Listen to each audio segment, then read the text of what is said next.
Cinderella की कहानी। बहुत समय पहले की बात है। एक सुंदर, दयालु और मेहनती लड़की थी जिसका नाम था सिंड्रेला। वो अपने माता पिता की इकलौती संतान थी और अपने माता पिता से बहुत प्यार करती थी। लेकिन दुर्भाग्यवश उसकी माँ बीमार हो गई और इस दुनिया से चली गई। सिंड्रेला बहुत छोटी थी जब उसकी माँ का निधन हुआ। कुछ वर्षों बाद उसके पिता ने एक औरत से शादी कर ली ताकि सिंड्रेला को माँ का प्यार मिल सके। लेकिन नई माँ, जिसे हम सौतेली माँ कहते हैं, बहुत ही कठोर और स्वार्थी थी। उसके साथ दो बेटियां भी थी। शुरू में तो सब ठीक था, लेकिन जैसे ही सिंड्रेला के पिता का निधन हुआ, उसकी जिंदगी बदल गई। सिंड्रेला की सौतेली माँ ने उसे नौकरानी बना दिया। वो दिन रात घर का सारा काम करती थी। झाड़ू लगाना, बर्तन धोना, खाना बनाना, कपड़े धोना और हर वो काम जो उसकी सौतेली माँ और बहनें नहीं करना चाहती थी। सिंड्रेला के पास पहनने को अच्छे कपड़े नहीं थे। वो पुराने और फटे हुए कपड़े पहनती थी और अक्सर रसोई घर में सोती थी। फिर भी वो कभी शिकायत नहीं करती थी।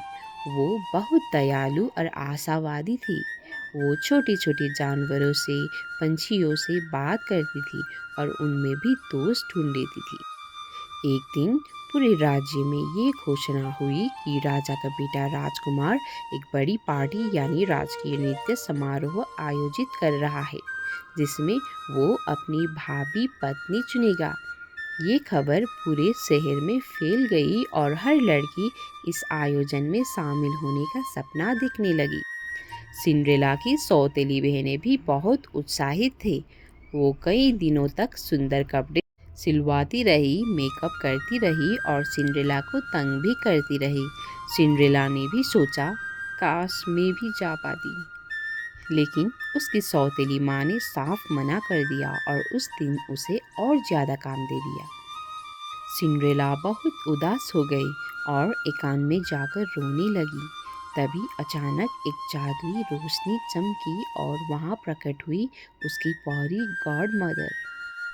परी ने मुस्कुराते हुए कहा, प्यारी सिंड्रेला, तुम इतनी अच्छी और मेहनती हो। तुम इस खुशी के मौके को क्यों मिस करो? मैं तुम्हारी मदद करूँगी। फिर उसने अपनी जादू की छड़ी घुमाई, एक कद्दू को सुंदर सोने की बग्गी में बदल दिया, कुछ चूहों को घोड़े और सिंड्रेला की पुराने फटे कपड़ों को चमचमाती राजसी गाउन में बदल दिया।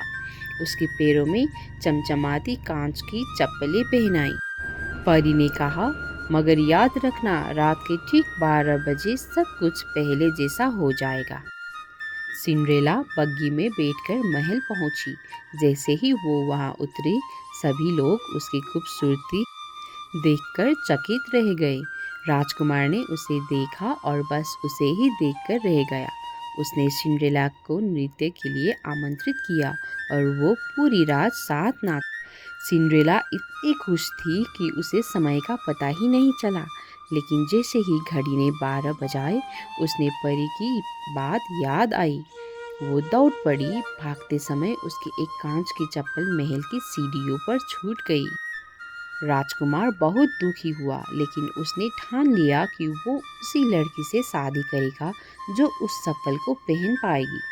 अगले दिन पूरे राज्य में राजकुमार के सैनिक घर घर गए और सभी लड़कियों को वो चप्पल पहनाए, लेकिन किसी के पैर में वो चप्पल फिट नहीं हुई। आखिर में वो सिंड्रेला के घर पहुँचे। सौतेली बहनों ने कोशिश की, लेकिन उनका पैर बहुत बड़ा था। सैनिक जाने ही वाले थे कि अचानक सिंड्रेला सामने आई। सौतेली माँ ने मना किया, लेकिन सैनिकों ने उसे चप्पल पहनने दिया। जैसे ही सिंड्रेला ने चप्पल पहनी, वो बिल्कुल फिट हो गई। फिर वो अपनी दूसरी कांच की चप्पल भी ले आई जो उसके पास थी। सबको यकीन हो गया कि वही वही लड़की थी जिसे राजकुमार ढूंढ रहा था।